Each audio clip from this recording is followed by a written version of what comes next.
2019 대비 이것으로 기출정리 끝 장서영의 소방영어입니다. 여러분 우리 잘 지내셨죠? 우리 지금까지 소방영어 수업 들으시면서 기본 강의는 거의 다 듣고 지금 이 단계로 아마 여러분들 넘어오셨을 텐데요. 이 교재 제목과 마찬가지로 우리 지금 이 수업은요. 말 그대로 기출 최신 5년간의 기출 문제를 모두 다 제가 복원하고 다 담았습니다. 그래서 여러분들이 이 교재를 통해서 기출 정리를 이제 최종적으로 마지막 해보면서 그리고 문제를 이제 풀면서 또 어떤 이론을 내가 좀 더 보완해야 되고 그리고 실제 기출에는 어떤 문제가 나오는지 직접 기출의 난이도를 체감할 수 있는 수업이다라고 보시면 좋겠어요. 그리고 여러분들이 소방 영어를 이제 잘 모르시니까 그래서 제가 몇 마디를 조금 말씀드려보자면 소방영어 같은 경우에는 기출에서 나왔던 문제가 다시 재출제되는 경우가 많습니다. 물론 문제 자체가 여러분 그대로 똑같이 나온다는 얘기는 아니고요. 이제 앞에 나왔던 그 파트가 똑같은 파트가 이제 나오는 경우가 많아요. 뭐 예를 들어서 앞에가 만약에 수동태 파트가 문제가 나왔었다 작년에. 근데 이제 올해도 뭐 비슷하게 수동태 파트 관련해서 문제가 나온다거나 아니면은 뭐 예를 들어 수동태에서도 뭐 자동사 그러니까 수동태를 만들 수 없는 자동사라고 하는 그 동사의 유형이 또 비슷하게 최근에 몇 년 내에서 또 출제된다거나 이런 식으로 보통은 이제 반복되는 경향이 반복 출제되는 경향이 많습니다. 그래서 여러분들이 공부에 대한 어떤 감이나 방향을 조금 잘 모른다고 하신다면 오히려 여러분들 이 기출 정리를 먼저 하시고 그리고 나서 이론서를 같이 공부하는 것도 저는 아마 영어 공부를 하는 양을 여러분들이 느끼시기에 조금 더 이 정도면은 공부할 맛 나겠다라고 조금 공부할 양을 좀 줄여주는 수업이다라고 아마 느끼실 것 같아요. 그러면 이 수업을 여러분 먼저 들어가기 전에 앞서서 이 책의 구성 먼저 말씀드리도록 할게요. 소방 영어가 크게 4가지 파트로 나뉘어져 있습니다. 문법, 생활 영어, 어휘, 독해 이렇게 크게 4가지 영역으로 나뉘어져 있고요. 우리 교재에는 보시는 것처럼 이렇게 여러분 이 그램으로 여기 그램으로 그 몇 퍼센트 정도 비중을 차지하는지도 나와 있으니까 같이 참고해서 보시면 좋겠고요. 보통은 어휘하고 이디엄 구동사가 보통 4문제 정도가 출제가 됩니다. 그래서 한 비중으로 따지자면은 한 5% 정도 비중이 되는데 요즘 이상하게 요 파트 유형이 비중이 조금 많아지고 있어요. 그래서 여러분들이 뭐 문법을 비중을 조금 줄이고 오히려 어휘나 이디엄 구동사에 좀 더 투자를 많이 하는 친구들도 있는 것 같아요. 그래서 이 어휘하고 이디엄 구동사 같은 경우도 마찬가지로 이전에 나왔던 이 기출에서 조금 나왔던 단어들 위주로 반복되는 경향이 많으니까 기출 문제를 통해서 여러분들 다시 한번 요약집 만든다. 내가 지금 요약집을 보고 있다 라고 생각하셨으면 좋겠어요. 그 다음에 이제 두 번째가 생활영어인데요. 제가 생활영어에 대한 얘기는 꼭 여러분들한테 말씀드리고 싶은 게 있어요. 여러분들 이제 지금 우리는 공채 영어를 준비하고 있다 보니까 여러분들이 선생님 저는 구조구급 특채도 아니고 공채인데 저도 생활 영어를 해야 되나요? 이제 이렇게 물어보시는 분들이 계시거든요. 이제 경채의 생활 영어 같은 경우에는 실제 그 현장에서 사용하는 용어들의 비중이 높습니다.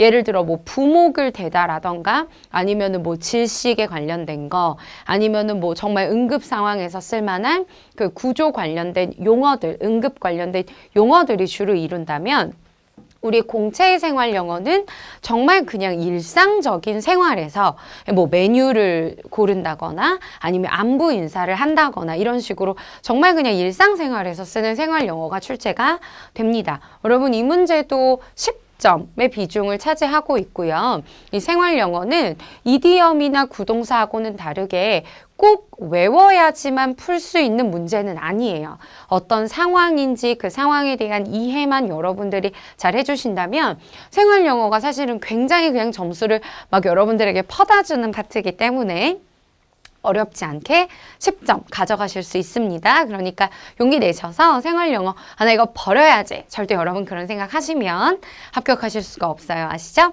자, 그 다음에 여러분 가장 많은 비중을 차지하고 있는 거 우리 교재에서도 보시는 것처럼 뭐 55%에서 65% 그리고 가장 최근에 2018년도 하반기에는 독해 비중이 그렇죠. 75%에 해당될 정도로 독해 비중이 굉장히 높아졌습니다.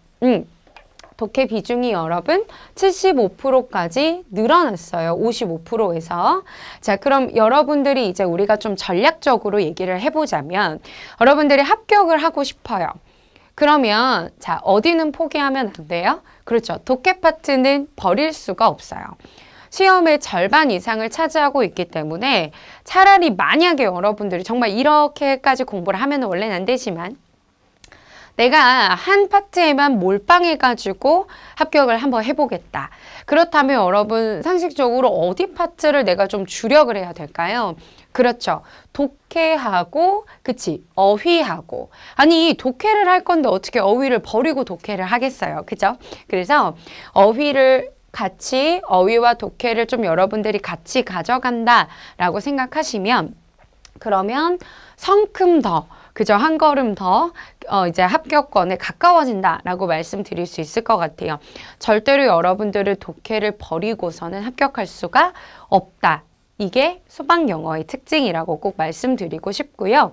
일반 행정직의 독해 비중도 물론 절반 정도를 차지합니다. 하지만 소방 같은 경우에는 75%라는 거 꼭 여러분 기억해 두시고요. 자, 그러면 이렇게 여러분들에게 또 독해가 중요하다라고 하면 여러분들 또 무슨 얘기를 하냐? 선생님, 그럼 이제 문법은 버려도 되겠죠? 이제 이런 얘기를 하거든요. 자, 그러면 또 제가 우리 공부하고 있는 수험생 여러분들한테 물어보고 싶어요.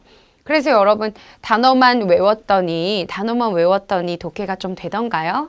정확한 독해가 되고 정확하게 구조 분석이 되고 다 되던가요?